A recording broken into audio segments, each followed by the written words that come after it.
ഒരു യഥാർത്ഥ Real Madrid ആരാധകനോട് തന്റെ ക്ലബിൽ കളിച്ചിട്ടുള്ള ഏറ്റവും മികച്ച ടെക്നിക്കൽ കഴിവുള്ള താരം ഏതാണെന്ന് ചോദിച്ചാൽ അവർ പറയുന്ന പേരിൽ ഒന്നായിരിക്കും ഗുറ്റി ഹെർണാണ്ടസ് എന്ന സ്പാനിഷ് താരത്തിൻ്റെത്.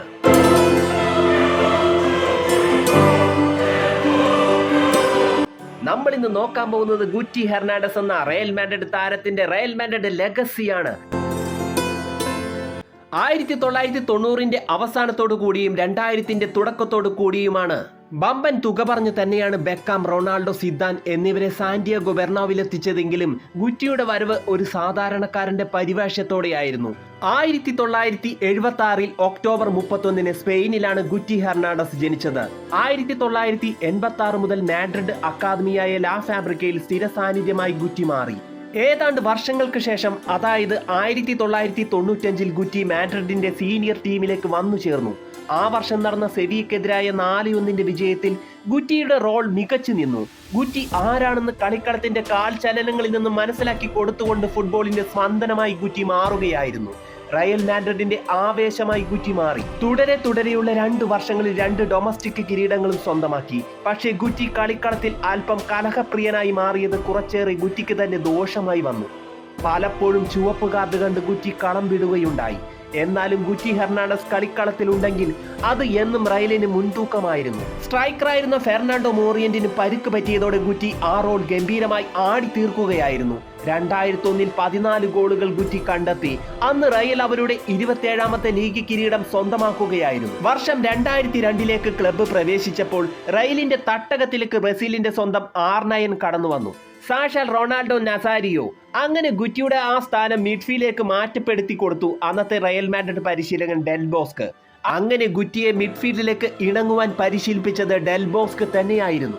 ഡെൽ ബോസ്കിന്റെ കൃത്യമായ നിരീക്ഷണം തന്നെയായിരുന്നു ഗുറ്റി ഹെർണാണ്ടസ്. ഗുറ്റിയെ കുറിച്ച് ഡെൽ ബോസ്ക് പറയുന്നത് ഇങ്ങനെയാണ്: ഗുറ്റിയിൽ ഞാൻ ഒരു മാജിക് മാനെ കാണുന്നു, ഒരു റിയൽ മാജിക് മാൻ. ഡെൽ ബോസ്കിന്റെ പ്ലാനും പദ്ധതികളും ഗുറ്റി വിജയിപ്പിച്ചെടുക്കുകയായിരുന്നു. മിഡ്ഫീൽഡിൽ ഗുറ്റി ഹെർണാണ്ടസ് കസറി കളിച്ചു. അങ്ങനെ കണ്ണഞ്ചിപ്പിക്കുന്ന പാസിംഗിലൂടെ കംപ്ലീറ്റ് പ്ലേ മേക്കറായി ഗുറ്റി അവതരിക്കുകയായിരുന്നു. ലോങ് പാസുകളും ഷോർട്ട് പാസുകളും ത്രൂ പാസുകളും എല്ലാം ഗുറ്റിയെ വ്യത്യസ്തനാക്കി. എന്നാൽ മിഡ്ഫീൽഡ് അടക്കി ഭരിച്ച് സഹതാരങ്ങളെ കൊണ്ട് ഗോൾ അടുപ്പിച്ച് മുന്നേറുന്ന വേളയിൽ സ്വന്തമായി കണ്ടെത്തുന്ന ഗോൾ കണക്കുകളിൽ ഗുറ്റിയുടെ നില വളരെയധികം താഴ്ന്നു പോയിരുന്നു. നിറയെ ഗോൾ കണ്ടെത്തുന്ന ഒരു സ്ട്രൈക്കർ അല്ല ഇപ്പോൾ ഞാനെന്ന്, ടീമിന്റെ ഉത്തരവാദിത്തമുള്ള ഒരു മിഡ്ഫീൽഡറാണ് ഞാനെന്ന് ഗുറ്റി സ്വയം വിലയിരുത്തുകയായിരുന്നു. എന്നാൽ വിജയത്തിളക്കത്തിൽ റയൽ മാഡ്രിഡ് പുറകോട്ട് പോകുവാൻ ഗുറ്റി അതിന് സമ്മതിച്ചില്ല എന്ന് തന്നെ പറയണം. ഗുറ്റിയുടെ തിളക്കം കൂടിയ പാസുകൾ കൊണ്ട് ഗുറ്റി കളിക്കളത്തിൽ മിന്നും വേഗത്തിൽ റയൽ മാഡ്രിഡ് വിജയം നൽകിക്കൊണ്ടേയിരുന്നു.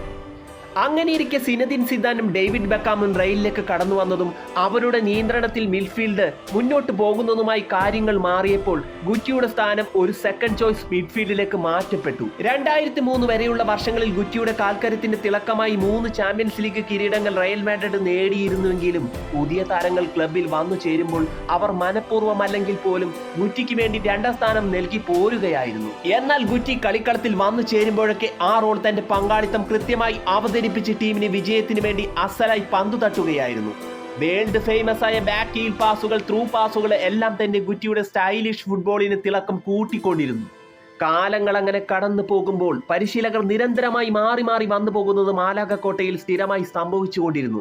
പുതിയ തന്ത്രങ്ങൾ, പ്ലാനുകൾ, പുത്തൻ ആശയങ്ങൾ, അങ്ങനെ പുതിയ പരിശീലകർ മാറ്റങ്ങൾ നിരവധി കൊണ്ടുവന്നു. ഇതിനിടയിൽ ഗുറ്റിയുടെ തിളക്കം മങ്ങാത്ത കളിശൈലിയെ കൃത്യമായി ശ്രദ്ധയിൽ പതിപ്പിക്കുവാൻ പരിശീലകർ മറന്നിരുന്നു. അവരുടെ ഫസ്റ്റ് ചോയ്സിൽ ഒന്നും തന്നെ ഗുറ്റിക്ക് സ്ഥാനമുണ്ടായില്ല. ആ ഇടയ്ക്ക് ബ്രസീലിന്റെ സൂപ്പർ താരം കക്ക റയലിലേക്ക് വരുന്നുവെന്ന് പറഞ്ഞിരുന്നെങ്കിലും അതുണ്ടായില്ല. അങ്ങനെയിരിക്കെ 2006 സിനദിൻ സിദാൻ റയലിന്റെ തൂവെള്ള കുപ്പായം അഴിച്ച് സ്ഥാനമൊഴിയുകയുണ്ടായി. റയലിന്റെ മിഡ്ഫീൽഡ് പൊളിയുന്നുവെന്ന് തുടർന്നുള്ള മത്സരങ്ങൾ കാണിച്ചു തന്നു. ആ വേളയിൽ തന്നെ ഗുറ്റി കളത്തിലേക്ക് കടന്നു വന്നു. പൊട്ടിപ്പൊളിഞ്ഞ മിഡ്ഫീൽഡിനെ കെട്ടിപ്പണിതെടുക്കുവാൻ ഗുറ്റിക്ക് കൃത്യമായി സാധിച്ചു. 30ാമത് ലീഗ് കിരീടം അങ്ങനെ റയൽ മാഡ്രിഡ് സ്വന്തമാക്കി. പക്ഷേ ടീമിനകത്തുള്ള ചില പാളിച്ചകൾ, ഇന്റേണൽ പ്രശ്നങ്ങൾ അങ്ങനെ റയൽ മാഡ്രിഡിനെ കുഴപ്പത്തിലാക്കി കൊണ്ടിരിക്കുകയായിരുന്നു ആ വേളയിൽ.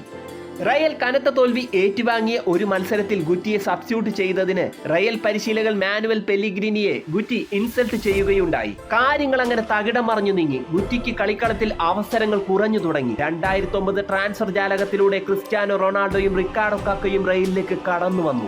അതോടുകൂടി കാര്യങ്ങൾ ഏകദേശം പൂർത്തിയായി തീർന്നിരുന്നു. ഗുറ്റിയുടെ കളിക്കളത്തിലെ തിളക്കമുള്ള കാഴ്ചകളെ ക്ലബ്ബ് മാനേജ്മെന്റ് നിസാരപൂർവ്വം മറന്നു കളഞ്ഞിരുന്നു എന്ന് വേണം പറയാൻ. അങ്ങനെ അവസരങ്ങൾ കുറഞ്ഞു വന്ന ആ മനുഷ്യൻ, ഗുറ്റി എന്ന ആ മാജിക് മാൻ, 25 വർഷത്തെ റയൽ മാഡ്രിഡ് പാരമ്പര്യത്തിൽ നിന്നും ബൂട്ടഴിച്ചു. 16 കിരീടങ്ങളിൽ മുത്തം വെച്ച് റയലിന് കൂടെ നിന്ന ആ മനുഷ്യന്റെ കടന്നുപോക്കിൽ നിന്നും യഥാർത്ഥ റയൽ മാഡ്രിഡ് ആരാധകൻ ഇന്നും ദുഃഖിക്കുന്നുണ്ടാവും. 77 ഗോളുകളും 94 സൂപ്പർ അസിസ്റ്റുകളും തിളക്കം കൂട്ടി നിൽക്കുന്നു. എന്നാൽ ഇന്റർനാഷണൽ കരിയറിൽ ഗുറ്റി വെറും വിരലിലെണ്ണാവുന്ന മത്സരങ്ങളിൽ മാത്രമാണ് സ്പാനിഷ് ജേഴ്സി അണിഞ്ഞിരുന്നുള്ളൂ. പലപ്പോഴും ഗുറ്റിയുടെ ക്യാരക്ടറും വ്യക്തിപരമായ തീരുമാനങ്ങളുടെ അടിസ്ഥാനത്തിലാവും ഗുറ്റിക്ക് മുന്നിൽ ദേശീയ ടീം പലപ്പോഴും വാതിലടച്ച് കളഞ്ഞതെന്ന് പല റിപ്പോർട്ടുകളും ഇപ്പോഴും അവകാശപ്പെടുന്നുണ്ട്. പക്ഷേ ഒരു കാര്യം നമ്മൾ മറന്നു പോകരുത്, 2004 വരെയുള്ള വർഷങ്ങൾക്കിടയിൽ റയൽ മാഡ്രിഡിൽ നിന്നും വമ്പൻ സാലറികൾ കൈപ്പറ്റിയിരുന്ന താരങ്ങൾ അനവധിയായിരുന്നു. പക്ഷേ ഗുറ്റിക്ക് ദേശീയ ടീമിൽ നിന്നും അവസരങ്ങൾ ഉണ്ടായില്ല. ദേശീയ ടീമിന്റെ സൂപ്പർ താരമായി മാറുവാനും കഴിഞ്ഞില്ല. ആ കാരണത്താൽ വമ്പൻ സാലറി നൽകി റയൽ മാഡ്രിഡ് ഗുറ്റിയെ നിലനിർത്തുന്നതിൽ മനസ്സ് കാണിച്ചിരുന്നില്ല എന്ന് തന്നെ വേണം പറയാൻ. പ്രിയപ്പെട്ടവരെ, ഗുറ്റി ഹെർണാണ്ടസിന് സംഭവിച്ച ഈ മാറ്റങ്ങളിൽ എന്തായിരുന്നു നിങ്ങളുടെ അഭിപ്രായങ്ങളെന്ന് പറയുക.